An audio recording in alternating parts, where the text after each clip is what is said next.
All right. Hello, everybody. Had a little trying to get everybody on and promote everybody to panelists in here.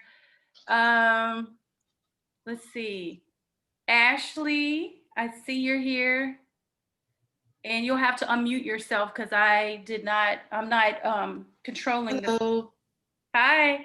Hi. Okay, let me try to start this video. And we have Okay. Dr. Hi. Hi, Ashley. Hi. Thank you so much for being here with us. Dr. Calvin R. King, I see you here. Yeah. Um, Farmer John Lee, I see you. Who else do we have?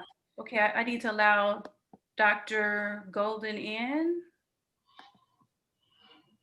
Dr. Dwayne Goldman, you're here. I see you. Hi, Dr. Goldman. I want to first, before we get started, I'd like to, I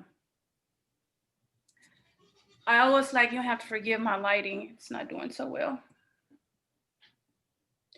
But I always like to, before I get started talking, and especially when we're dealing with topics of injustice um, in our history, and I'd like to start by honoring those farmers, ancestors, and those who have come before us, and even now who are dealing with injustices. Um, we are based in Arkansas, so we all know the history of Black farming and Black farming inequities and the practices that have been unjustly um, forced upon our farmers and our sharecroppers and our families. I come from a family from the Delta. My great grandfather, my grandfather, and my father were from Elaine, Arkansas. Also they lived there. They lived in the township there of Tappan, and then they also lived in Helena. So I know very well the stories of sharecropping and tenant farming. And so I want to start by taking about just 20 seconds of silence and honoring them. And in that silence, whatever you choose to do, whether it's say a prayer or send out energy or whatever that is, honoring those ancestors and farmers who's lost land and who are still struggling with the injustice of their land ownership. I want to do that now.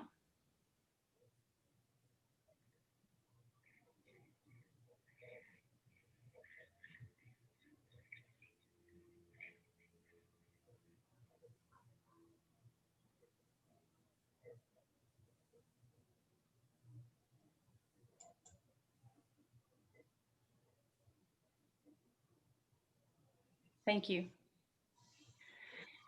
I want to start by, I want to say that I want us to have a very organic conversation and not one that's formal or forced. Ashley Harris, I want you to, I know that you are the person behind getting this documentary. You are the film director, you are the producer, you are the, you've done mostly everything Yes. as it relates to this film. And I Yeah. want to say thank you for producing this film and directing this film and getting all these great people together, farmers and also advocates for this cause, because it's very important that we make sure that we are honoring, respecting, and also bringing to the forefront what our families, our ancestors, and our communities are dealing with now. If I'm looking over to the side, I'm checking my notes because I wrote That's okay. so that I can make sure I'm asking proper questions. And I want to start by letting everybody just we put your bios in our film screening so that people can see who you are, and also they can contact you if they so choose, and also know what organizations you're with. But I would like for you to just take the time to let people know who you are. um, and you may want to add something. May be some new things. There's an echo. Okay, so if there's a reverb, if you're still on OV, I want you to shut that off. Like, come out of OV if you're still there, and you'll just be on the Zoom, because that'll, if you're still on OV at the same time, it creates a reverb or an echo.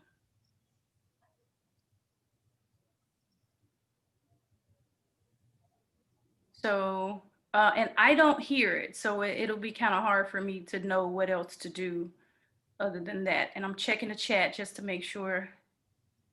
Yeah, I don't Okay. hear it. Okay, great, great, great. So we're going to start with you, Ashley, and then we have Dr. Calvin R. King, then we have Dr. Dwayne Goldman, and then we also have, and I'm calling you former Lee, and I hope that doesn't bother. Former John Lee. Will end with you with your introduction. Ashley. Okay. Yeah, so I'm from Arkansas. I'm from Brinkley, Arkansas. I too am from a farming family. My great grandfather on my mother's side was a farmer, and my grandfather on my father's side was a farmer. So, that's where the interest in this film came from. I completed this film as a thesis project for my master's degree in documentary filmmaking. I'm in LA, and so I was going to film school out here. And so when we, was trying to decide what would be my final project for my thesis film, I thought about Black farmers. So that's how this movie came about. But other than that, I'm a mommy. I have 2 kids, and they keep me busy. So that's pretty much it. Yeah. I know what that's like. I know what that's about. Thank you, Ashley, so much. Dr. Calvin R. King, you're up next. Yes. Well, my name is Calvin King. I'm from Lee County, Arkansas, over outside of Marietta. I live on a farm. I grew up on a farm. I also farmed for 20 years. I've been with Arkansas Land and Farm Development Corporation since its inception, beginning back in 1980. And of course, a subsidiary organization that was created out of Arkansas Land and Farm Development Corporation as a program service delivery component. Our organization has a background both in dealing with advocacy, technical assistance training, youth program service. As a matter of fact, Ms. Harris's husband went through our youth program. So he had his own experience and encounter with Arkansas Land and Farm Development Corporation as well, as you saw some beginning farms. Of course, he didn't choose to go into farming, of course, but he was fortunate enough to understand and know how to find a farm girl. So see, he really learned a lot in the program, and those very positive attributes and qualities about rural young ladies and growing up on a farm. That's right. And understand that connectivity behind that. So I feel that we made a major contribution, as far as his overall life and where they are right now as a family. Again, I'm number 11 of 11 children, where I grew up. And again, I lived back where I grew up, the same farming operation. The understanding of what has occurred over the years, we've had some of the same experience. Part of my family linkage also go back to the Elaine, Arkansas area, a place called Coffee Creek. That's not far from there. Part of my heritage, and my grandparents who were also involved and linked back to the Elaine massacre, and of course you know the history behind that. And what that was about, that was directly linked back to Black farmers, landowners, and discrimination, things that was taking place in that time period. And of course, that was before my time, of course. So that's just some of the background on me as an individual. We've been around again for 40 years. This is our 40th year anniversary with Arkansas Land and Farm Development Corporation.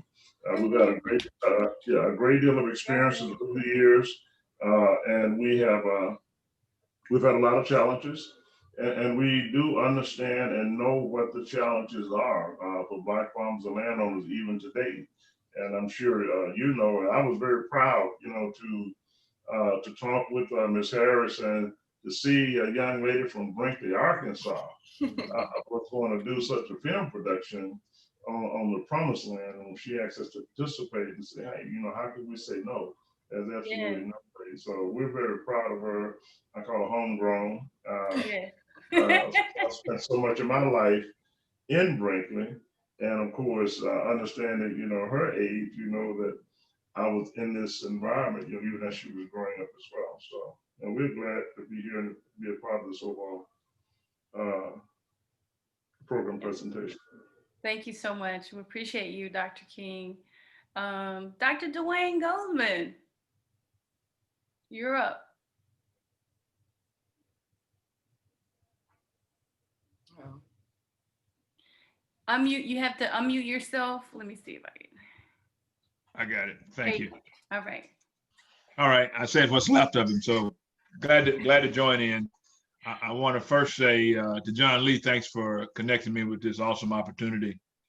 And to Ms. Harris, I know we talked last week, but excellent job. And as we discussed, we're trying to do what we can to shed the proper light on this issue.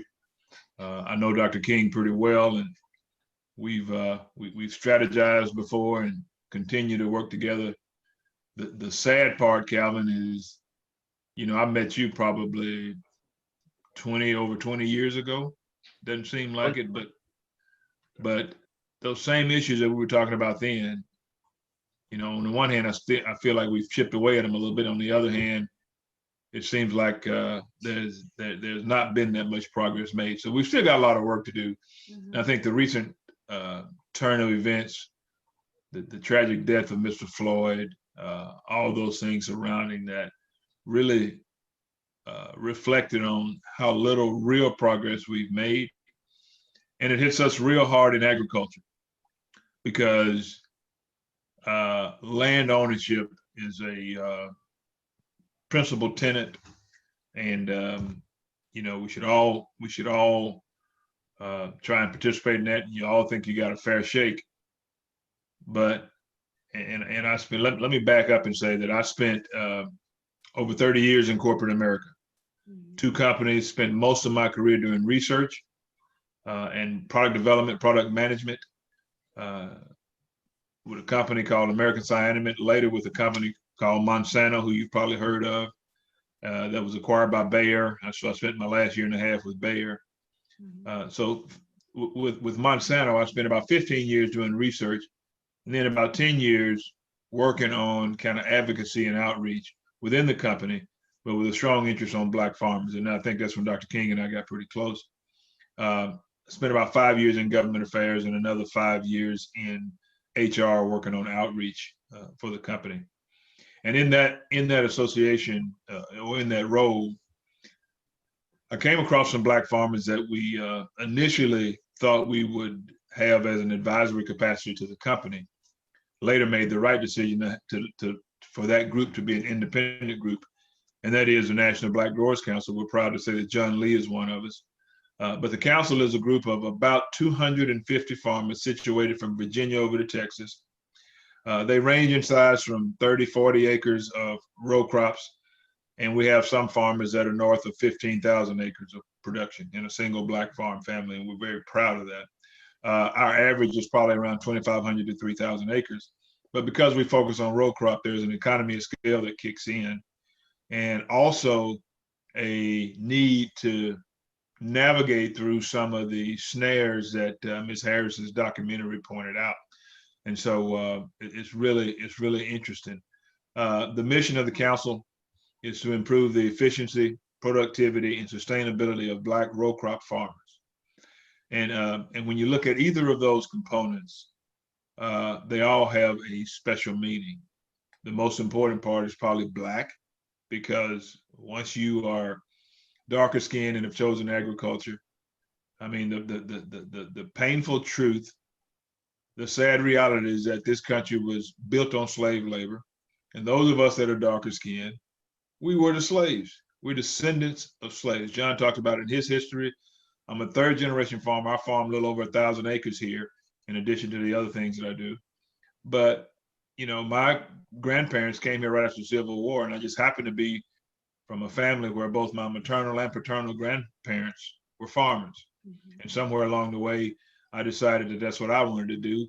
Instead of the traditional route, I kind of backed into it, much like John Lee, because if you're not, if you don't inherit an efficient, well-managed operation where your folks hadn't been discriminated, you got to work a little harder at it. And so I get it. I'll be quiet and listen to the rest of the discussion. But again, Ms. Harris, I thank you for a well-done documentary. Thank you. Thank you. I appreciate that. Thank you, Dr. Goldman. We appreciate that also. Farmer Lee. You're up. Good evening to everyone. Hi. How are y'all doing? Good. Good, good. Let me first thank Ashley as well. I'm very pleased and very impressed with her work. And when I was first approached about this, I'll be honest with you, I didn't expect what I saw, what you all saw tonight. And I'm very shocked that she put such a well-prepared documentary together. So kudos to you for doing that. There are many of folk who've seen it call me, some with tears in their eyes, because they had no idea of the flight of the American Black farmer. A little bit about myself. I'm from Marietta, Arkansas, and I grew up in the logging and farming business. My father and his brothers owned a sawmill, so when we weren't farming row crops, we were either cutting logs for the timber industry or at the sawmill cutting cross ties for the railroad industry. I know a little bit about hard work. We worked 6 days a week. My summers included getting up at 6, work till it got dark outside. And I guess that was instilled inside me, that farming. I just couldn't get it out of me. I went to college. I got my first degree in agronomy from the University of Arkansas at Pine Bluff and worked with USDA. And Arkansas started out in Arkansas. Some of the worst discrimination I ever experienced actually was right here in Stuttgart, Arkansas. And we were the first 2 African-American interns out there, and they wanted to make sure we were the last.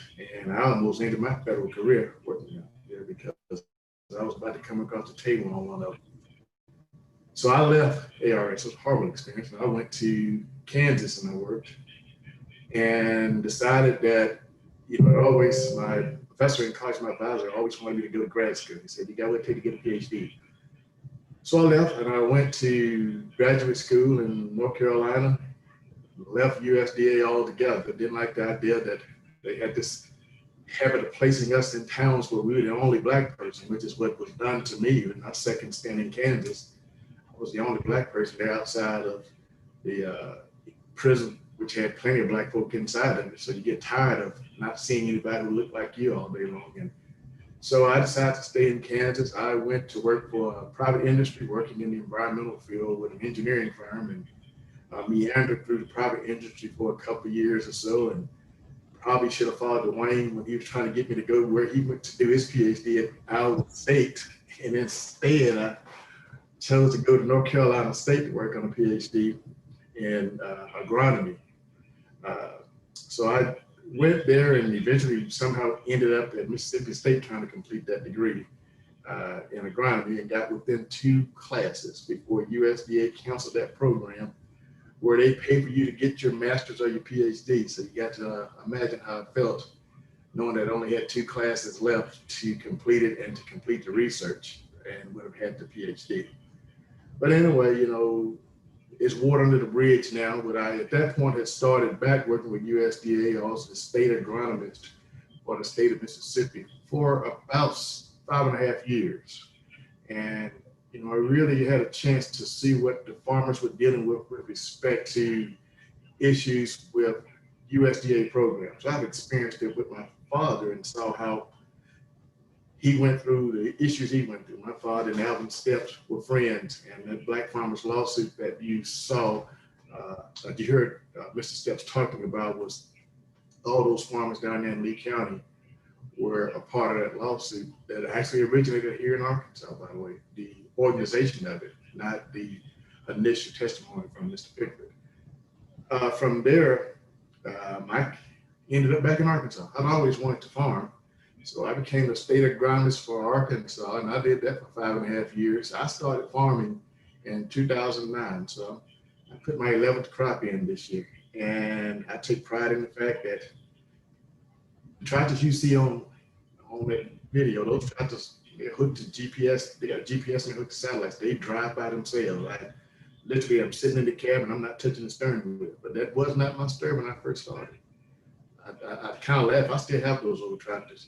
The windows were busted out of them. That's how bad it had gotten for my father. We went from having new tractors in the 70s, the largest black cotton farm in our county, to my dad not even being able to buy diesel to put in the tanks. We were putting diesel in 5-gallon buckets and running out of diesel fuel in the fields and everything up under the sun. And that was, heartbreaking to me to see him go through all that stuff. And I started out with some of those old tractors. When we first got them, they were really nice looking tractors. But by the time I got to farming, I didn't start with the family farm. I started out with 32 acres of land, some of the worst land you can find in Lee County. And at my height, I farmed about 3,200 acres of land. Very difficult to do it with a full-time job. But the issues that I faced, that my dad faced, and I, faced even myself, were the banks intentionally giving the late loans. I've gotten loans as late as August. I'm getting ready to harvest corn, and you're giving me a loan. And there were loans that were coming in May and in June.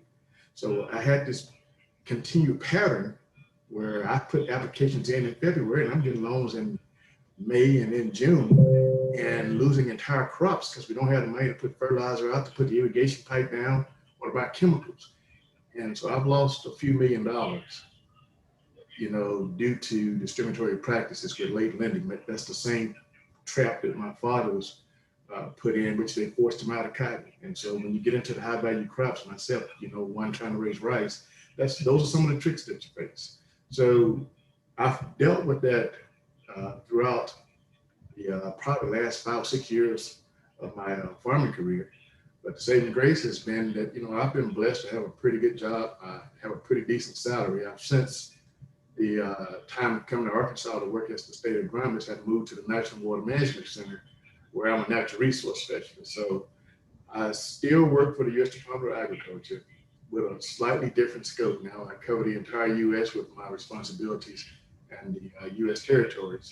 And it's my intention to try and complete my career with the government and retire. But also, as long as my health will allow, I'll probably try to run the farm continually. I've downsized it. Right now, I farm about 1,400 acres of land. And so we're still doing improvements. Like Dwayne said, you're not always given the best of land. You're not always given the best circumstances to get into farming. So I certainly didn't inherit, a lot of highly improved ag land, but we've done as best we can to improve that land. And so now that's what's happening. And, we'll try to make the best that we can with what we have. And that's kind of the thought process that I think most Black farmers have. Other than that, I don't see how you stay in this business. Thank you so much, Farmer John Lee. We really appreciate that. And I appreciate you being a agronomist for our state. And tell the listening audience and watching audience a little bit about agronomy, just a little bit about what that is, what does that entail? We know it's the study of agriculture, but what were you doing for the state exactly? Well, as a state agronomist, I did all things agronomy. Agronomy is a tridisciplinary field. You're trained in soil science, you're trained in plant science, dealing with crop production.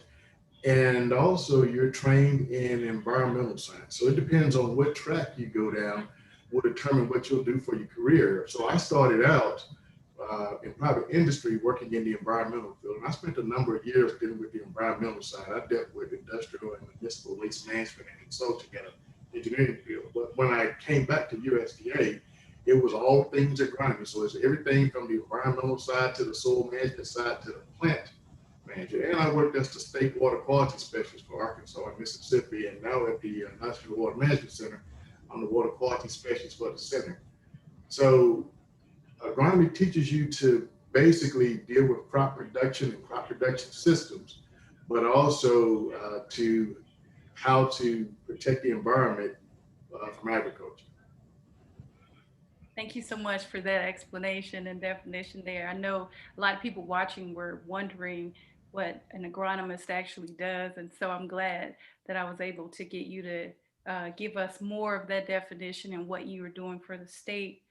Um, I also wanted to get some more information about, I heard two words. There was air property, and you explained that, Dr. Calvin R. King, in the documentary, and also land speculators was another definition that was in there. And there was a great diagram actually that was put in to kind of show and explain what that is.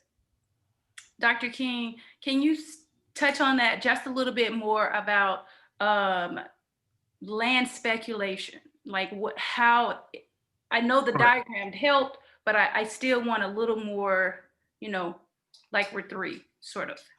Well, specifically, some of the information that was talked about in the film, particularly with Gary and some of the others, as it has to do with how land was being lost. But land speculators are basically those who have access to capital and they're willing to take a risk, and they like to minimize the risk to make investments where it is secured, where that capital is secured. And so those speculators work from that perspective. Black landowners were really being taken advantage of, and where you had those who were actually white landowners and those who were acting as speculators that really gained wealth during that process. Some of my work and back in the years, as a matter of fact, Dr. Goldman, as he was giving reference to the time period that we've known each other, I've known his family longer than that because his uncle was a founder, one of the founders for our organization back in working with us back in the 70s and coming forward. And we'll talk about this particular area on air property. But air property was one of the major areas in where land speculators would take advantage of Black landowners, those who passed without a will and did not, and of course the education, average, education level back in, 1919, of course, when Floyd Brown founded this site back then, and the time when that was a peak of land ownership and education levels, being third, fourth, or fifth grade. But anyway, not understanding the laws and not trusting government and what was taking place, which is very understandable, as we have learned, over the years. They were being taken advantage of by those individuals who had access to the capital, both through the banks. As time went on, then they had access to the capital also that was referenced in the film. You had Farm Credit Services, the Production Credit Association during that time period, and Production Credit Association and Farm Credit Services, which is really where financing money was being made available and still is being made available by way of the federal government also, but where African Americans don't have equal access to that dollars through what they call Commodity Credit Corporation, which is administered. Now, Commodity Credit Corporation was administered by Farm Service Agency, which was then Farmers Home Administration, federal government side. Well, that subsidiary based independent type of association that existed out there then, again, gave access to capital by those who were not African American, particularly whites, who were in farming operation, or who were seeking to go into farming operations, or who were seeking to acquire property, access to the capital, which is very key. I had an experience of working with a particular investigative reporter, a friend of mine who's now deceased, and we looked at air property, what was occurring, and all the connections that was involved with that. One piece that we ran across, and a film production piece that was done then by him, a gentleman named Jack Hill, called Black Farmers in Arkansas, A Tradition Disappears. That was back in the 70s when that film production piece was done. And what was talked about in that production piece was a corporation called Capital Growth Corporation. Capital Growth Corporation was a makeup of speculators, which formed a corporate entity that really dealt with access to capital. It was basically those who were involved in banking and lawyers, okay? And they would access financing, seek out, and understood how to seek out those individuals who were involved in air property. This was back in the 70s, that was involved in air property, make an offer as it was so described in the film to one who may have the less interest in that property. And as the laws were then, they would petition the court. You could petition the court and force that property sold because the law then was saying land cannot be divided equal and equity. Of course, you can still do it now, although there have been more protection put in place with some of the changes being made, from what the old law was. But our property basically is it's undivided interest in property. Those individuals who have inherited, and they have inherited in most cases without a will, and have not probated through the courts, even when there is an estate, the estate that exists. They do not probate that estate after the death of those who were the original landowners or their parents or whichever. Not probating through the court, establishing administrative leadership with their sibling or those who are inheriting, that gives them a step up that would allow them to do certain other things by way of legal authority and accessing government programs and things of that nature. But again, undivided interest in property, that which is inherited from those who were the original owners or the title interest holders of that property. Now, on the speculative side, again, speculators still exist. Speculators still exist today.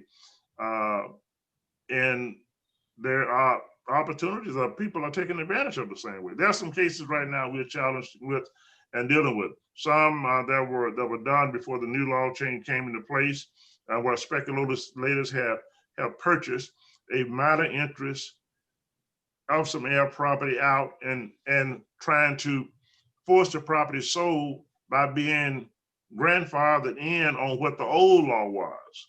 Now, in other cases, we have for individuals, even under the new law, speculators will still acquire interest in air property when they know it.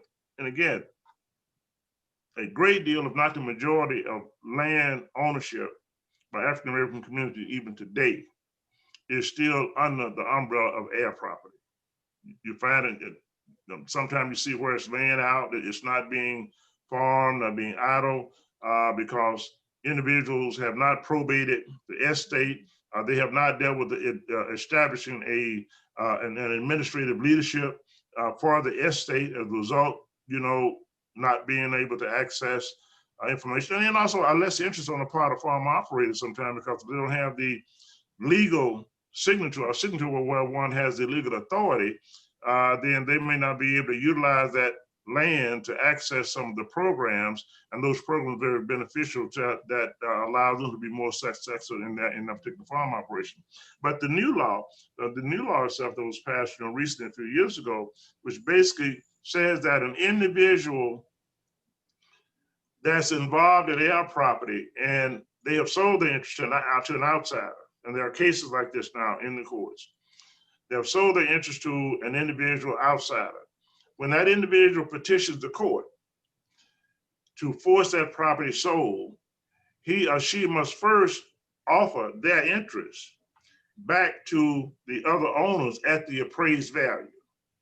Well, the old law, it wasn't that way. The old law, when you petition courts, judge ruled you can't divide property equal and equity, so we ordered the property to be sold to the highest bidder. And in normal cases, individuals, our family members, or those who lost property, are the way that we have lost property over the years. By that means, those individuals were receiving anywhere from 25%, 30%, maybe 50% of what the value was of that land.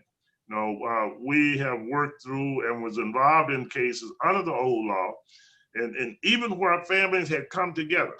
And when you start to talk about both discrimination practice, sometimes those individuals not working what we consider to be a very ethical, standards in some cases, But where we work with cases and all family members came to an agreement and said, we do not want to sell our property through the courts. And they want to keep the property as a family unit. And they were going to divide and create deeds and all. Still, property was ordered sold, and there were speculators there to bid on the property. And this involved also a particular family member who had not actually had not sold the interest of his property. This particular family member actually had only petitioned the courts with intent. He just wanted to get his share of the property divided out. You know, say it was roughly 500 acres involved.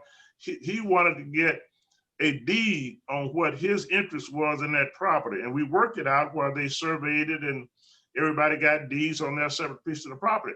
But the point is that speculators moved, or individuals were moving to purchase that property through the courts. And when it went through the bid process, which we ended up getting reversed, they would have gotten about 25% of what the value of that property was through that petition sale. And again, that was Attorney Baxter worked with me on that case during that era and time period. And those type of cases exist and have gone on and on and on over the years and continue to exist even today in our courts. But again, speculators, capital investment, intent to make a profit, in most cases they do on their property, and our property being that undivided interest in real estate or inheritance, and where there's no will and where the estate itself has not been probated through the courts. Thank you, Dr. King, for that explanation. We appreciate that. Ashley, as a film director and producer, I know you mentioned when we started that your interest in doing this documentary was pretty much based on the fact that you come from a family of farmers and your lineage. During the research and production of the film, how hard was it to research the farmers, to get the information? We talk about in the food justice arena, we talk a lot about food apartheid, and it takes, okay, so the definition of that, basically the term food deserts was a big thing that is still said in our communities about food deserts, but we understand that food deserts, a desert is a natural disaster, or not disaster, but a natural occurrence. Food apartheid is not.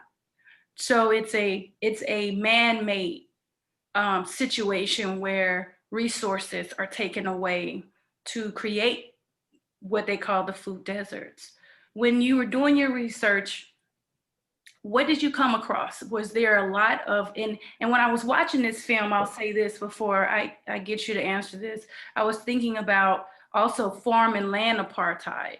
At this point, there was a lot of situations where the USDA, also the banks, with the predatory lending, coming in and snatching and stealing this land from these farmers and these families. What was your encounter with the farmers, and what was the underlying issue even today for you as a filmmaker? The underlying issue, when you said, as far as what was difficult, do you mean like, you mean emotionally, or like, was it just hard to find the research?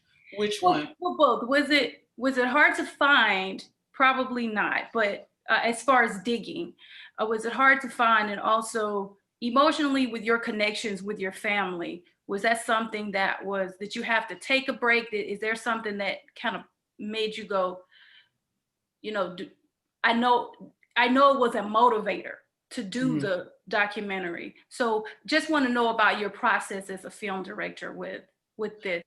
Yeah, so for sure, like it wasn't as easy. The information is out there, but it's not that well known for some reason, even though it's been happening for years. So that was a major motivator for me to do this, because I wanted people to know about this story. Like, this is super important, and I want people to know what is happening.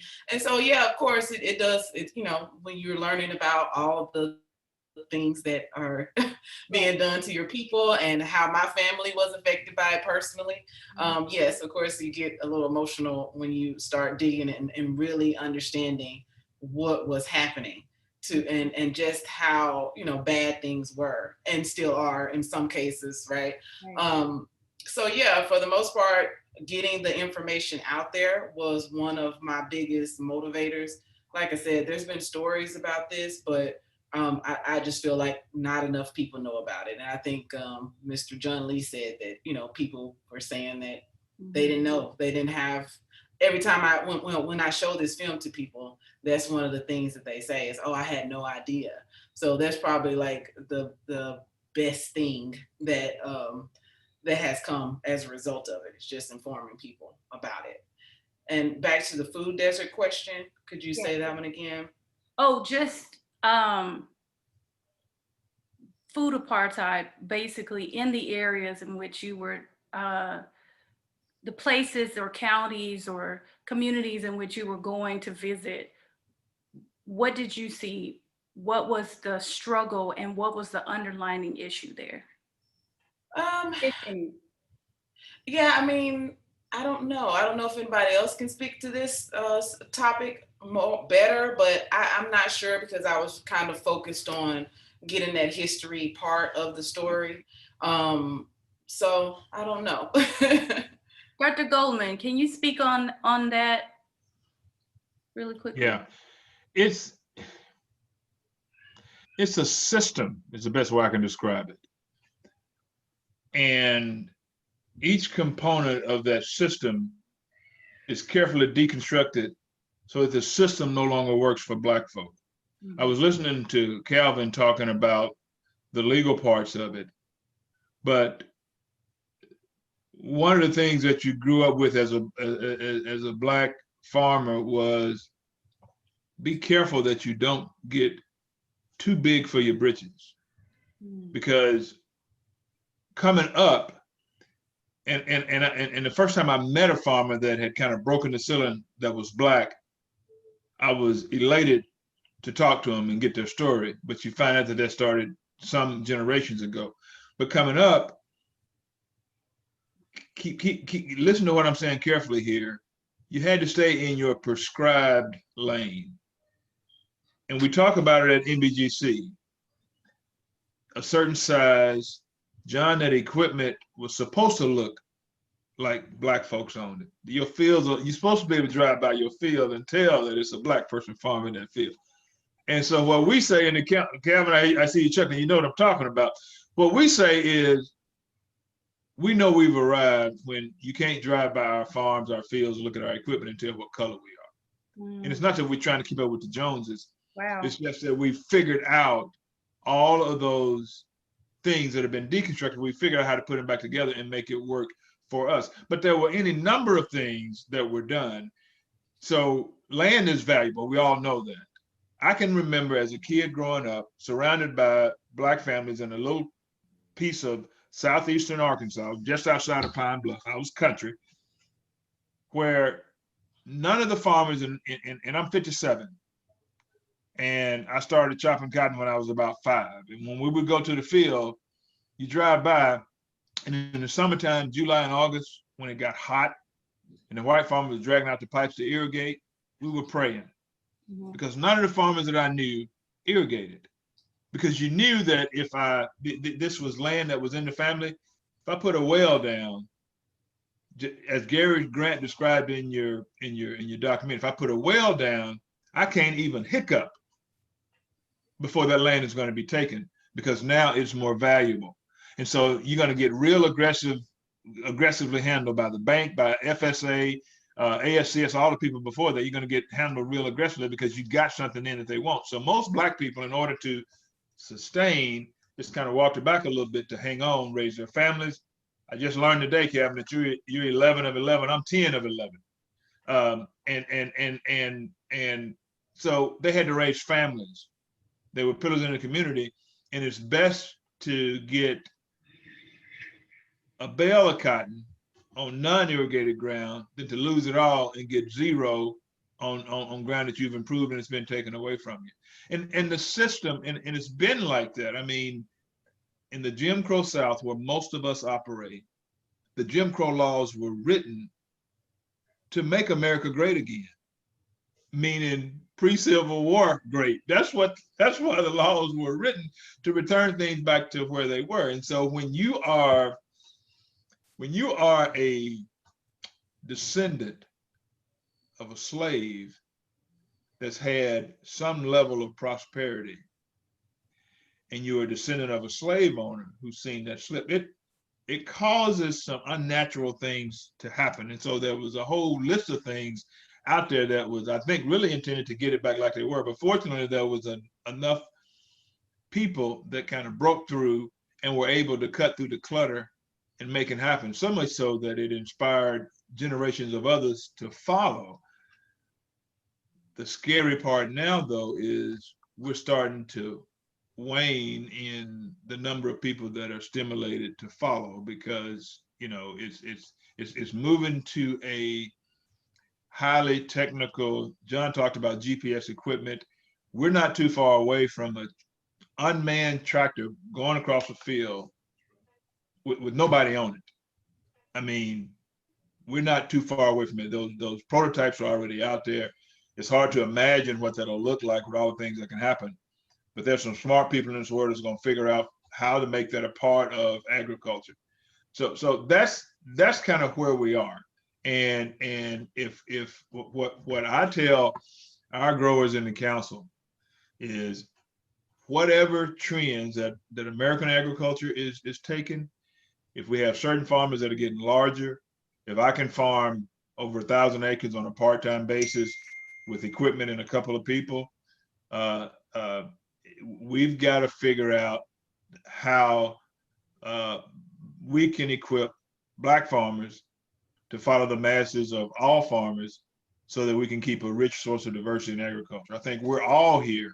I know your history is, we're all here because we started out on a farm, and we liked it. We liked the lifestyle, and we figured out a way to kind of do it.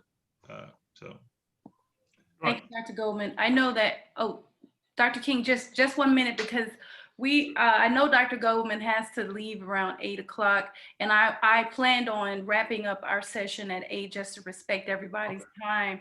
I wanted to ask a few more quick questions and get some answers from you really quickly. Did you want to add something, Dr. King, really quick? I just want to add one point. One is that we have a major void at this point of connecting the present generation, younger generation, to clearly understand capital investment as it relates to land, okay, and how you can build prosperity. When you look at the void of the equity in this country between the African American community and white community, those disparities, you'll find that equity at net worth point is linked to real estate land ownership. And we have not dealt with the new generation in fashion, understand other than from the old school and how they perceive and see agriculture. And when you had all of the out migration, they don't see a Dr. Goldman and others, out there, those who are educated and running farming operations. They don't understand the investment aspect of it. And how do you deal with that to creating a land bank and then creating the corporate entities as a part of the operating entities that are dealing with the holding company unit of land, and creating those type of capital investment entities, be it if you live in Chicago, New York, or wherever. But that has to be a serious. We talk about urban agriculture and the food deserts, from that perspective. To address food deserts in the urban areas and in our communities, then we have to deal with urban connectivity to rural, to agriculture, to ownership, to cooperative development on the consumer cooperative side, on the production cooperative side, and how that connects back into supplying and filling that void and where those deserts exist. It's a structural business model, and I know, Dr. Goldman, you understand that. You know, you dealt with it with Monsanto and other areas, but we have to clearly understand that, and there's a lot more can go on, you know, in this conversation as regards to that. My last point, if you look at the importance of access to capital, as John Lee talked about, as Goldman talked about, take a look at now opportunity zones. Opportunity zones is a piece of legislation of the part of the tax bill that is a driving force for capital investment. Take a look at those areas that have a consistent history, particularly in the Delta region, and in those areas where you had where there was the majority population of African American landowners, and where there's consistent and persistent poverty that exists in those areas now. All the counties of those areas in census tract, for the most part, qualifying for opportunity zone. 87 in the state of Arkansas, representing roughly 23 to 25% of what is eligible for opportunity zone. Look at your food deserts. Our opportunity zones there to be a driving force to create wealth, investment opportunities, and business opportunities for those communities to fill that void from a business perspective. And the same thing is over in Eastern Arkansas and other parts. But there's some serious connectivity. Dr. Goldman gave reference back to policy and how the legislation was written. Dr. Goldman, that legislation has still been written the same way. The decisions are being made the same way as it were back then. And again, I'm just using that as an example. What is now, as he gave reference to how it was then, and coming into where we are at the present. So, but it still exists in legislation being written, but how the legislation is being implemented, you know, based on policy procedures and things of that nature. So that's it. That's it. I want really quickly before we wrap up, I'd really like, thank you, Dr. King.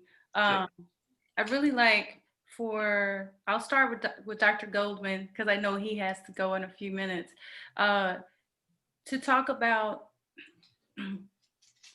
some action steps. Pretty much, I did want to know quickly from Farmer John Lee and others how COVID-19 is affecting the farmers, and what practices are you performing today?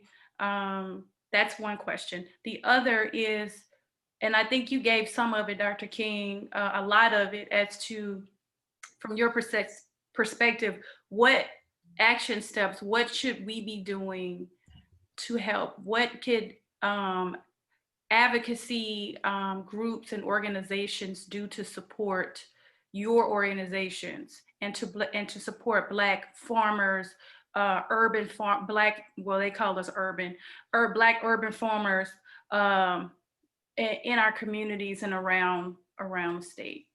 There's two-part question. So how the impact of the pandemic, COVID-19 pandemic, and what should we be doing? Yes, what should we be doing right now to support?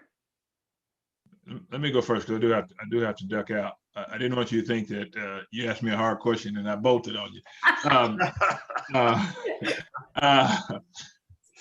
The pandemic, I mean, it's real. Don't get me wrong, it's real. And I think folks are now starting to realize how real it really is. We're late to the mask game and all that, but apparently we're getting there. But in farming, at least in the circles that I run in, ladies and gentlemen, it seems to have masked a larger problem. And that is the fact that a large portion of the value of our commodity markets have been stripped away with trade policies and tariffs that were adverse to farmers getting a fair price for products that they produce. And all that got swept under the rug with COVID-19. And you brought back things like market facilitation payments and then the EIDLs, which, don't get me wrong, were helpful. and our farmers need to participate equitably in those programs so that we don't get upside down again.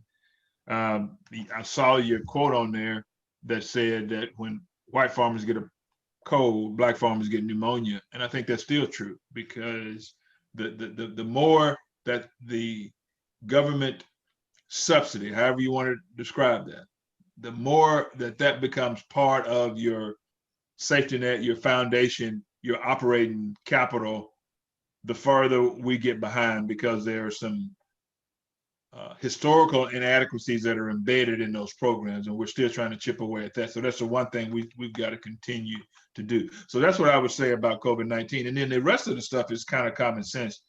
You don't go in, shaking people's hands or sneezing and stuff, and you just got to be careful, you mask up.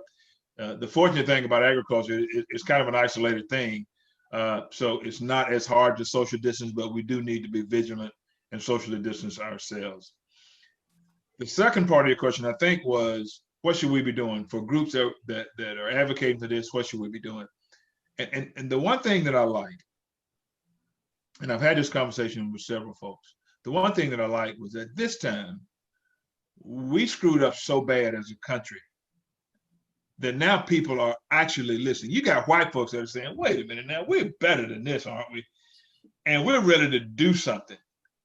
In my years, I haven't seen that many people that really step up and say, we have dipped so low that we can actually sit on a man's neck with an indifferent look and strangle him to death, and have people standing around that's going to sit by and allow that to happen. My God, is this America? I mean, we got that. So it gives us the opportunity to talk about the economic need of discrimination that's been on the necks of black farmers now since really the end of the Civil War. And so from that standpoint, it's an opportunity. But the thing that I see as critical that we have to do, whether we're talking to the oppressed or the oppressor, for the oppressed to stop being oppressed, you've got to work with those that have been oppressors. You've got to tell them the impact. And again, in agriculture, because it's a capital intensive profession, you've got to explain to them, Mr. Steps, and they're talking about the impact of not getting a fair shake on that loan to that community. It affected Mr. Steps, but if somebody in the Steps family is still farming the land, it still affects them today. And it affects that young kid that it might have been looking at him that would have wanted to go into farming and take it over if he had gotten a fair shake. It still affects that person today. And so if you're serious about wanting to really fix this stuff that's really messed up with all the systemic racism, if you really want to get serious about fixing it, and you ask me what needs to happen, damn it, listen to me, because I'm going to tell you some stuff. I'm going to tell you what it's like to be the only black in the room, and you're fully capable, but until it rolls around to where you actually need it, you just got to sit there and wait, and the psyche of what it's like to be a sharecropper on the man's place and know that you have met all your financial obligations, and to go home and come back the next day and that be refigured so that you're in debt again, because there's a law in the books that says you can't leave the county if you owe a white man some money. Those things, all those things have to be put in context and discussed if we're going to have a meaningful discussion about really how we got to where we are, but more importantly, how we get to where we need to be. Yes, thank you so much. Dr. Dwayne Goldman, Executive Director of National Black Growers Council. Thank you so much for joining us. Thank you for all of your wisdom and knowledge. And we hope that it is definitely taken and our viewers are taking notes. And I will make sure that when we follow up, that we put all of your information in for contact and your organization so that people can support. Can I say one thing? And I do need to go. We're running a couple minutes over. But Ms. Harris, I'm serious. I know we talked about partnering with you. making sure that you get your financial gains that should come from a well-documented piece like this, but working with you to increase your audience. And I'm serious about that, and we'll be in contact with you on that. So again, thank you. I know it's a bit long. Don't get me wrong, because we have short attention spans, but it's thorough enough to where, you know, after, and I've had this repeated several times. John Lee first told me about it, but when you watch that video, I've had several people that said, wow. Yes. Wow. So you sister, you did good. And you made you blazed some trails for us to go and have now to tell the rest of the story. So thank you again. Thank you. Before we leave, you were talking earlier about the future and tractors driving themselves and robots and all those things. Pretty interesting you mentioned it. We're reviewing proposals and approving proposals now. And I was shocked to see how many proposals are dealing with aerial drones that are spraying chemicals in fields and unmanned robots that are on the ground that are going to be used to keep weeds out of fields. The technology is there, and we are probably going to fund some of them. I'm not high on all of those projects, to be honest. And cows with virtual fences and GPS collars on their neck, you can watch the cows from your phone and keep them in line without an actual fence. That was some wild stuff. But yeah, that's here. It's already here. And it's being put on the ground as we speak. I just want to let you know that that was happening. So I didn't know how smart I really was, huh? No, it's coming. You cannot squash technology. Dude. Yeah, I got you. Thank you, John. Thank you, Farmer John, and Dr. Goldman. Whenever you need to dip out, just feel free to do that. Thank you so much again, and we appreciate you, and we look forward to supporting you also. Got you. All right. But Farmer John Lee, I know you. What I wanted to ask you is the same question, which is, and if you know about, as far as COVID-19 affecting the farmers now, or the farmers that you know of, how that's affecting farmers, and also what we need to be doing, should be doing to support this movement now with farmers and the reparations of farmers. If we're talking about this documentary, it's basically talking about reparations. Okay. In terms of COVID, a couple of things. In building my own farm, I just got a shipment of masks in yesterday. I've been having custom masks made. I make sure that the guys who work with me have those masks and understand the importance of wearing those masks, as well as I spent, because sanitizer is ridiculous now. I spent as much as $60 for a gallon of sanitizer, and have people keeping sanitizer in their vehicles, which we did that anyway. We've always kept sanitizer and hand cleanser in our vehicles. But I really, I'm stressing the importance of it now, and stay on the guys about not running all over the place, going to towns where they're hot spots. And I keep them updated, even with the county that we farm, and about the number of cases of positive, people who tested positive.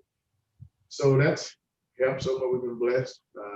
If someone has caught the coronavirus, I guess they've not shown symptoms. So hopefully we've all been able to stay safe.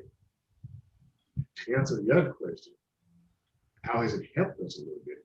Well, maybe the government, Donald Trump knows he screwed up. And in the name, this is my opinion, and I'm pretty sure I'm right about this. He's using taxpayers' dollars to buy the votes in the agricultural field. So we are getting a lot of opportunity to get loans. You're hearing about all these loans that are being made available for people who own business, but there are some that were made specific for farmers. Well, it actually has helped the farmers who've been approved, because you get 30 years to pay the loan back. You can use it for your operation as a low interest loan. You don't have to start paying on to next year. So it's helping some. In that regard, giving farmers some access to a capital that they may not have otherwise had access to. So that's one of the pluses. But if we're going to be honest, the issues that happened before then, not having tariffs in place. If you think it hurt the large farmers, you can only imagine what it did to the smaller farmers when you don't have the price support for secure growing. So, you're getting in this business for the past 3 years, we've not had any kind of trade agreement. And so we are farming in a time of uncertainty and having to also deal with, extremely rainy springs, and then of course some dry years where it gets really dry. So these are issues that are creating problems in addition to prices. So the coronavirus actually provided a little funding for farmers that may help out a little. Not going to be a lot, enough to just, help you get completely out of debt. Now, to the last question that you asked, there are a group of us who look like me who are inside the government, and we've done what we can to try and help ensure that programs that people get in them, people who look like myself are getting in those programs. And I've worked with Dr. King and Dr. Goldman for a number of years, and knowing them both for a very long time. I like to think that I provided some assistance to their efforts to help African Americans out. I've done that for a number of years, and not just this group, but I've done it in Mississippi as well as in North Carolina. And when you experience what my father went through, then that's kind of instilled in you. I tell people one of the worst days of my life, and I mean this, I was in college and my parents struggled. I worked 2 jobs at times just to help pay for tuition in college, because I knew what they were going through. And I needed a chemistry book. Could not get it, and my mom said, "You had to go to your dad about it." She didn't have the money. It was an $80 book. And I kept saying, no, I didn't want to go, but she went because it was time for me to leave him back to college. And he opened up his wallet. He had $80 exact in his wallet. This was on the Sunday. He emptied his wallet, and I didn't want to take the money. He made me take it. And I felt about that tall all the way back to college, because I felt like I took the last of his money until he got paid me what I did. But on the way back, I said, no matter what I did, I knew I could not flunk out of college. So when you heard me say that I felt like I owed my dad, I owed my dad, my grandmother, my uncles, I owed them all. And so that's where that spirit kind of came from. Since that time, I've looked at the issues that they had and trying to organize what have you. But there are a group of us who've done what I've done. We grew up on the farm, we college educated. We understand the business side, the environmental side, and we don't charge people. We just have a loosely formed group. We meet once or twice a year. We got farmers from Mississippi coming in now. They start to hear about our group. We bring in companies that in the past have only done business with white farmers. We bring in seed companies, chemical reps. We do direct business with those guys. We've got contracts to do direct marketing right now, and we're doing business, getting a much higher payment for some of the crops we raise when we used to not have that opportunity to do so. So that's one of the things that we are doing, and we're doing that right here in Arkansas. So that's helping out some, but it doesn't solve the issue that is still the most serious matter, and that's the issue of being able to participate in USDA programs like everyone else does, and getting loans in a time. We're still faced with that challenge. I am farming in 2020. I should not be facing that same challenge that my dad did. That same trick is being used. And so we have to figure out, how do you get around some of these issues? Well, now we're starting to find opportunities to go to lending institutions outside the Delta. Down in the Delta, you've got 2 issues you got to still deal with to this day. The board members with FSA, which used to be the Ag Stabilization Conservation Service that Pete Gaines is talking about, is now the Farm Service Agency. It's still populated with large landowners and large farmers who are making decisions, who can also hinder how you move as a farmer. And second, the banks have board members who are large landowners and large farmers who you're at their mercy. And so that game is still played through the banks as well as through the federal government. And I work with the federal government and still face some of these issues. And so it's trying to help organize to get around that issue. And so one of the things that has helped is that there are lending institutions now that are wanting to do business with African-American farmers who are not located down there in the Delta.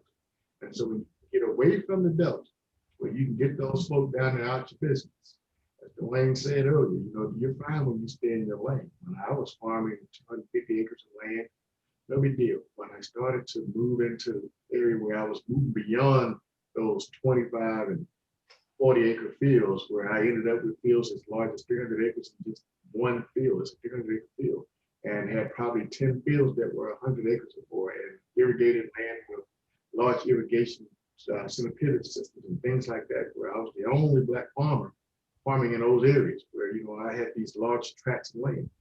Then the problems really got worse, but as long as, I was willing to stay in my lane, it was okay.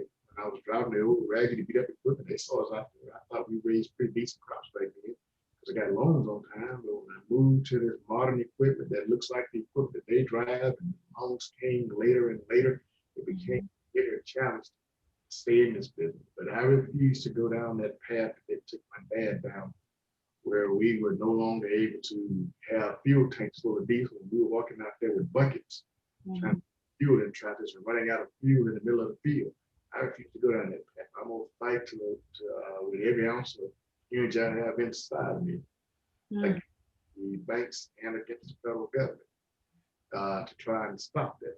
And I'm just bold enough to tell them to their face that I know what's going on and let them know I'm not going to sit here and lie down idly and let it happen. So we battling right now. We all got our gloves on right now. Right. So figure out how to get the right hand, the upper hand will take the gloves off. But that's kind of the challenge that we're dealing with. And I'll end it with this. But one more thing that I started to do, Dr. King mentioned this about land. Well, my dad, my uncles were adamant about wanting to keep the land. And that old trick of convincing Black folks that their property is the best way to protect your land, you'd be surprised how many people I had to try and convince that that's the worst thing that you can do. But because my skin looked like their skin and not like the white man's skin, they thought he was telling them the truth, and that I was not. And I'm so glad I was able to find a Black attorney. Because I couldn't convince my family of that, my own family, but they were constantly saying we don't want to lose the land and getting upset when other family members were selling land and would not to this day sell it to us, even though we've gone to them. They'll sell it to a white man. We've had money in the bank to buy the land. Some would sell it, but most of them would not sell it to us for whatever reason. This attorney convinced, he came down and he met with my grandmother and my uncles and my aunt, and they all liked him and trusted him. And he told them the three things you can do with land. One, you can leave it as air property. You can deed it out to the family members. Three, well, there are four things. Three, you can put it inside of a trust. And four, you can form a limited liability company. And what we looked at was what was the best option. We recommended going to limited liability company. And there are those who are putting their land in the trust or deeding it out. And if you put it in a irrevocable trust, there are people who are finding ways to get around the trust and still get access to your land. Well, one thing that I did was set our own land up where I started to see all these planning companies and land trusts, and I started asking some questions. And I began to realize that the larger farms are setting themselves up, or they have set themselves up where they have corporations or they have limited liability companies. And what you do is you separate the land from your business. So our land is in a limited liability company. We can still improve that land. We're clearing some of that land, put wells down to get that land improved and make it more productive. So we can still borrow against that land if we want to, but our family has deeded all of our land to that, to the LLC. I'm the manager of it. It's partitioned out based on what each individual member owns. So I can pay rent to them, or probably going to forth back to them. So they still know what's partitioned out to them, but we can borrow against that land if we need to get some money to do whatever. We can take one of those deeds and borrow money against that person and still use their land to borrow against if they need to do so. We got it set where we have 4 members. My grandmother had 4 kids, and they're the managing members. One is passed. We had it already established who would take over when they passed. And my middle brother passed. We already had a person in place that was going to take over. You cannot sell any of our land outside of our family without coming to the 4 members. They've got to approve it. And when you offer that land, you got to offer it to the members of that LLC first. We all have to first approve the sale. Second, you have to offer it to us first before you can set it outside the land. Well, I'm sitting right there playing quarterback on this, guiding it, but I'm on the other side playing the catcher too, because you said it, I'm going in there and get it. We're not letting that land leave the family. So that's how we are protected. So from that, I started working with other people. I got putting the house in trust. We don't keep our houses in our names. My house is in a trust, so you cannot take a lien on this house, and that's a practice that I'm gonna do my best to get the right contact to make FSA stop making people put their house up with these loans, because that's, to me, something that they should never force you to do. But I've got farmers who now are doing the same thing. We put our house in trust. You're not gonna take our house with this business. And so those are some of the things that we've been doing to educate farmers. We do their farm loans for them. We have helped them to do the right type of insurance to protect their investment. And some people, we train them. I helped them get started with doing those loans. And then, we take the training wheels off. So that group of us who've been doing that, we don't charge these guys, we just have to help them out.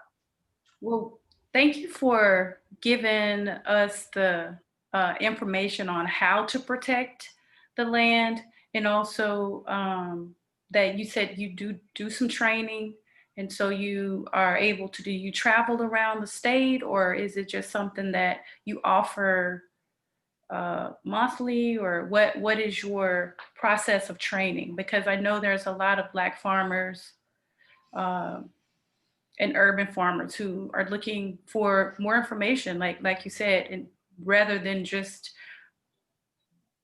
putting it in, just putting in the bank or whatever, just making sure you have a trust, making sure your family members are on a board, and that they have to go through you and the family in order to get the land.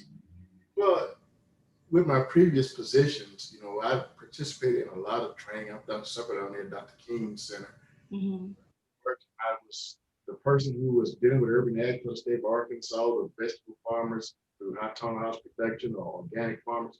I used to be the person who dealt with all of those programs. I was the one in charge of it for USDA for the state of Arkansas, and at one point for Mississippi. I'm in a different capacity working for USDA now, so I don't get to do that kind of work. But in terms of what I've just mentioned, they're just friends of mine. We met in college or whatever the case may be, and we all started farming. And once we started thinking about this thing, they have the same spirit I have. We just want to get back together, and we figure out how to get these guys in. And so now, we'll fry catfish up or something like that. They'll come out for that. And then now they're seeing that the companies are there, and we're doing business with these companies. And those guys are coming because they want the business. They recognize that there is another stream of revenue that has been ignored in the past. Right. And that is dealing with the Black farmers. Mm-hmm. So we started to establish those relationships with them. And I'm going to do a few demonstrations on my farm this year with converting over to practices with no-till, with cover crops. I bought a lot of equipment that probably there are not very many people in the state of Arkansas doing what we'll be doing starting this year. And I called them and said, I want to demonstrate to make sure that the minority farmers are seeing it. Oftentimes, there are farmers who are doing it currently, but there are these large farms that are owned by white folk, and people get the impression that I can't afford it, I can't do it. Down there, everybody know my story. Everybody know how I started out in this business, and I'm going through the same struggles that they are. But at the end of the day, some of that very same equipment, I bought quite a bit of it this year on my own. So we're going to show those guys that you can do it. And because I know this business well enough to talk about economics, Yes. show them how we save in terms of input costs, but hope at the end of the day make more money doing it. So those are the kind of things that the Extension Service is interested in. So we're going to start out this year. Mm-hmm. A lot of the land that I've had to build up, we've got some fields that we're going to be land leveling this year. So we're going to do some demonstrations with land that we hadn't improved, that's irrigated, some that's not irrigated. Then we're going to show them how it looks where we've improved, what is irrigated or non-irrigated. That's awesome. And I think with the COVID-19, like you said, there's a pros and cons, and the pros are now that you're able to go through social media and Zoom and YouTube outlets where more people, more Black farmers and even just our Black and brown or communities are able to see you have a wider reach and a wider stretch with what you're trying to do, and also helping to advocate and support those communities. So thank you so much. I appreciate that. Farmer John Lee, we appreciate you. Dr. Calvin R. King, I know a lot of what Farmer Lee spoke about, you've helped and assisted with. And I just wanted to know quickly, it's 8:24, so I'm gonna try to wrap you guys up about 8:30. And just quickly, could you tell us what you've experienced with your organization, COVID-19, with farmers and supporting them, and also what we should be doing right now to support? Okay, I'm gonna make this pretty short. One is that our Black farmers have not had access to COVID-19 resources for a number of reasons. You have to look at the average age of the African American farmer, which is about 60 years old or older. One. Second is that the technology that is required in order to access some of the programs under COVID-19. Third is that under COVID-19 and how it's affected them in an adverse manner, under the PPP program, the payroll protection program. First, they said farmers didn't qualify, but farmers did qualify because it was under Schedule C. They did not consider Schedule F. They later came back, and we published that in our newsletter. And we've tried to communicate with individuals accordingly that farmers did qualify. The other area is that it's back to the banks. Banks were the one that were directly implementing the PPP program.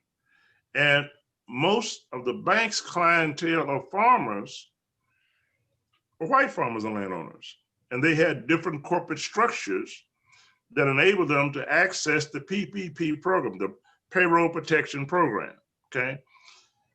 And as business enterprises, not just as farms, but as business enterprise, as a LLC, as John gave reference to, as a corporate type of entity, but they're running farming operation.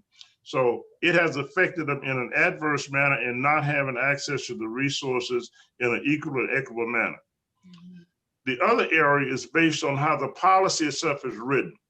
And the way these farms, most of the Black farmers are actually structured and how they file their tax reports, that are even under Schedule F. Then they came back and said, under the PPP program, if the tax report under Schedule F did not show a profit, then they did not qualify to receive the payroll protection program payments. Well, that's not fair, because a lot of the farming operation was running into a deficit type situation, even on the corporate structure. So that has also adversely affected and not having equal access. And we've been doing a survey ever since COVID-19 has been out. And we've been surveying the farmers all across the state of Arkansas. And basically every survey we get back, the farmers saying they did not get or have not benefited from any of the COVID-19 resources. That's how it's affecting our farmers, all the Black farmers. Say, did not get access to, have not benefited from any COVID-19 resources. And now, and again, now you can take an LLC. LLC could file even on a 1099, and those individuals working for the farmers, and if they were issuing 1099 to their workers, then those workers qualified for COVID-19 resources also. They also qualified to get unemployment and what was at one time the $600 unemployment checks as well. So a lot of that was not being explained to both the Black farm workers as well, even if they weren't working for African American, but just Black farm workers, the farm worker segment of it, as well as the Black farmer side of it. Again, lack of access, not equal access, and there's not been any equity distribution on that part. The other area that how it's affecting African American farmers is that the USDA offices are, for the most part, they're doing different now, and we have to step up our game. Ashley, I'm gonna say, Ashley has really been right on time with this documentary coming now, and as you're publicizing this, but there's a lot more work to be done, Ashley. There's a lot more work to be done. I think we're trying to up our game. In fact, I'd be thinking about Ashley all the time. Okay, how can she help me now as we step up our game in technology? Because we're having to survey, get certain information into the office, knowing who all have these iPhones, but they're not using FaceTime. So we have to create a process to do FaceTime farm business versus on-site farm business. Again, the restriction, just like USDA, but DSA is not doing that. But I'm saying that's what we've tried to do. The other area, we're doing meetings still, normally a monthly and ongoing, and we're stepping that up even more so. But some of this is going to be here to stay. COVID-19, is it affecting us now? One is that doing business as usual, it's not business as usual. Second, in the future, they're not going to go back to doing business as usual. So what COVID-19 has taught us, or should be teaching us, we have to step up our game. We have to have a different strategy in how we serve this segment, our segment of the population, and make sure that it is beneficial. It addresses their issues on understanding the resources, how to access those resources, how to deal with services that's available to them when they have not been treated properly, how to, when they go into, not even going into a USDA office now, where you ask for the service card, you say customer service card. If you go in and you want to treat it friendly, you fill it out and turn it back in. Well, if you're not getting into the office now, and you're trying to do stuff online, so we'll put it out online and you can access it online, then how do you report then back out that no, you were not treated fairly and you're not getting equal access to the benefit of the resources out there? But how it has affected them is that it has lessened access to the support services. And not only wrong, we understand why the offices closed. I mean, that's because of COVID-19.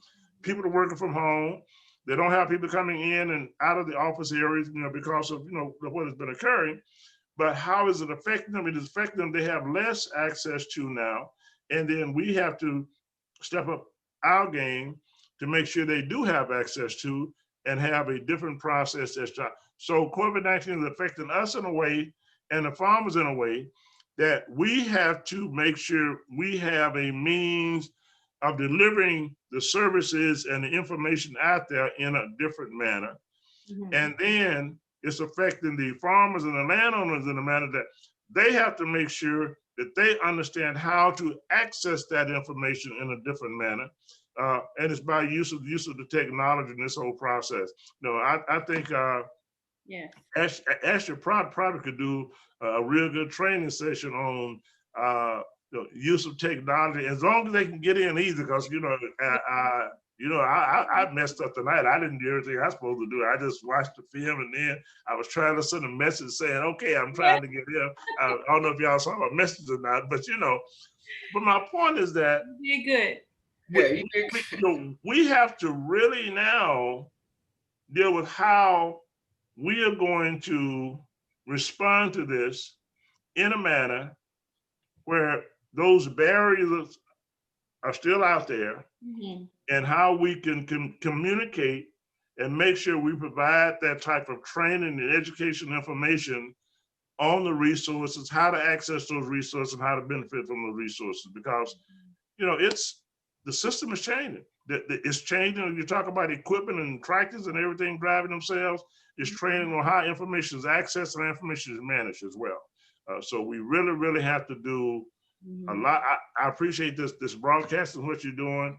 It makes me rethink, and hopefully, I think this is probably one of the best advocacy pieces, approaches that could be taken to really talk about it.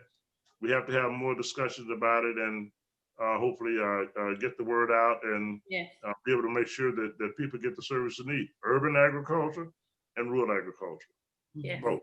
Yes. Thank you. Thank you, Dr. King. We will make sure that we stay connected and also stay connected with Ashley. We do plan on, just from the conversation, showing this film, this documentary again, and just continuing the conversation, because the more we show, and we kind of had a conflict tonight with a different showing, and it was called the mask you live in, and it's a documentary about men and you know, vulnerability and that type thing, and especially men, Black men and men of color. That our audience wasn't as large as we wanted it, but we will make sure that we show this film again, and we continue to show the film. We have up to at least 200 viewers at a time, and it was just really a conflict. But our plan is to continue this talk, is to continue to show Ashley's film, and to continue to have conversations with you all about what is happening, what's not happening, what needs to be done, and shining the light on issues, this issue of fairness and equity in land ownership, legacy, family heritage, and what it is that need to happen as far as reparations as it relates to the agriculture and the land ownership of our communities and our ancestors. So Ashley Harris, we're going to end it with you, and I want to ask you the same question. I want to ask you, I know that you may or may not be able to speak to the COVID-19 situation with farmers, but I do know that you could speak to what it is we need to be doing. First of all, I do want to ask you this, and Dr. King or Farmer Lee, you can answer this question too, if you have the answer. How many of the farmers were paid the $50,000 as far as the percentage? How many received it? Because I know that they were talking about, we still have not been paid. I don't have the numbers per se. I think most of that's a part of record now, how many billions of dollars are paid out, and probably the number of actual individuals that receive the benefit of that revenue as well. I will say this, you know, other things happened over those that resulted back behind that class action lawsuit. You know, you had, after that, you had the Hispanic and women, you know, that came out. Once that was filed on the part of the African American, also had Native Americans as well. Yes. So there have been, as in past, you know, things that have occurred that's been very beneficial to others, based on the suffering and other things that African Americans going through, and the challenges and what they were dealing with in an attempt to address, you know, those issues. So it is out there, and I didn't go pull that back up. It's out there, roughly the total number of dollars, got how many billions of dollars that was paid out, and I'm sure that that's calculated back out into the numbers as well, number of people who actually benefited out of it. There were some, as they say, some who did not get paid. That we did a lot of appeals on cases that were initially turned down. We filed an appeal, and we got it. That adverse decision overturned, where they did prevail. There was a lot of paperwork involved in the whole process. We went to Washington on it also. We talked with Glickman, we talked with first-time President Clinton. We went to the Hill, you know, under the Obama administration, and also advocated for that new legislation that resulted in Pickford 2 as well. So it is ongoing, correct? Pardon me? It is still ongoing. That's no. Pickford, there are some things that are ongoing. As it stands right now, both Pickford 1 and Pickford 2 has closed. Okay. There were some funds that was left that still held in the courts as it stands right now. They also came out based on what the court decree called for. There was a small amount of revenue that was paid out to community-based organizations to support them to continue to do their work, such as our organization, others that is a part of the historical African-American network of organizations that was working both on Pickford to make that a reality, as well as a lot of the other issues and barriers that have been out there for years. The Federation of Southern Co-op, Arkansas Land Farm Development Corporation, and a number of other organizations. So it is over. Pickford 1 and Pickford 2 has closed. The issues themselves are not over, and in certain cases, certain things have changed, but a lot more change has to take place. And when you start to talk about equality and equity, I'm gonna do this one quick comparison. If you go back to when they had ASCS, Agricultural Stabilization Services, under the ASCS, and what is now Natural Resources Conservation Services. Dr. Goldman gave reference to where whites had irrigation on their farm, African Americans didn't have irrigation on their farm. Blacks were going in and attempting and trying to get irrigation, signing up. They thought they were signing up at least to get irrigation